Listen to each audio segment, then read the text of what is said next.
ہے بھائی صحیح ڈرائیونگ پاکستان میں کون کر رہا ہے؟ کوئی بھی نہیں کر رہا. آپ روڈ پہ گاڑی لے کے نکلو، موٹر سائیکل والا فاسٹ ٹریک پہ چل رہا ہوگا، اور جو اسپورٹ کار ہے نا تو وہ فٹ پاتھ پہ بھاگ رہی ہوگی، اس کو جگہ ہی نہیں ہوگی چلنے کے لیے. ہمارے ایک شاگرد امریکہ سے آئے، ان کا پہلا دن تھا، ڈرائیو کر رہے ہیں، میں بیٹھا ہوا، ڈرائیو کر رہے ہیں. ابھی یہ کیا بڑے یہ یہاں سے کیوں آ رہا ہے، بڑی یہ ادھر سے کیوں گھما، بھائی یہ رکشے والے نے کیوں ٹرن مارا. میں نے کہا کر جاؤ، مر جائے گا بھائی تو تھوڑے دنوں میں. ہاں یہاں ایسا ہی ہوتا ہے.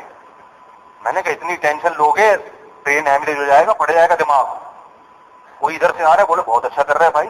ٹھیک ہے، ظاہر ہے جب راستہ یہاں سے ہے، ادھر سے یو ٹرن لے کے آؤ گے تو 5 منٹ تمہارے ضائع ہو جائیں گے اور تمہارا وقت بہت اچھی تعویل کرو. میں نے کہا قیمتی وقت ہے تو کوئی بات نہیں، فٹ پاتھ سے گاڑی چڑھا کے بندوں کو پیلتے ہوئے چلے جاؤ، 5-6 بندے مر جائیں لیکن آپ کے 5 منٹ ضائع نہ ہو، کوئی بات نہیں، توڑ دو پھوڑ دو.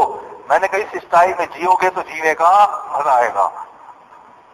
اور میں نے کہا ابھی دیکھو آگے سائن بورڈ پہ لکھا ہوگا جیو اور جینے دو، یہ لکھا ہوگا، اس کا مطلب یہی ہے کہ پھوڑو اور خود بھی تمہیں کوئی کسی دن کوئی پھوڑ کے چلا جائے گا. اس اسٹائل میں نے کہا جیو گے. تو وہ ہر وقت نا یہی کرتے رہتے تھے، بھائی یہ کیوں آ رہا ہے، بھائی یہ یہاں سے کیوں آ رہا ہے، بھائی یہ کون سا طریقہ ہے. تو اللہ کا شکر ہے 1-2 ہفتے رہے، پھر وہ تمیز سے ڈرائیونگ انہوں نے شروع کر دی. ان کو بھی جہاں سے موقع ملتا نکال کے لے جائے. میں نے کہا اب آپ سچے پاکستانی بن گئے ہو. تو یہ داڑھی والوں کا مسئلہ نہیں ہے، یہ تو داڑھی بغیر داڑھی سبھی کر رہے ہیں بھائی. لیکن ان کو وہ خشخشی داڑھی پہ بھی ان کو برا لگ رہا تھا. انہوں نے کہا یہ دیکھو اتنی سی داڑھی ہے نا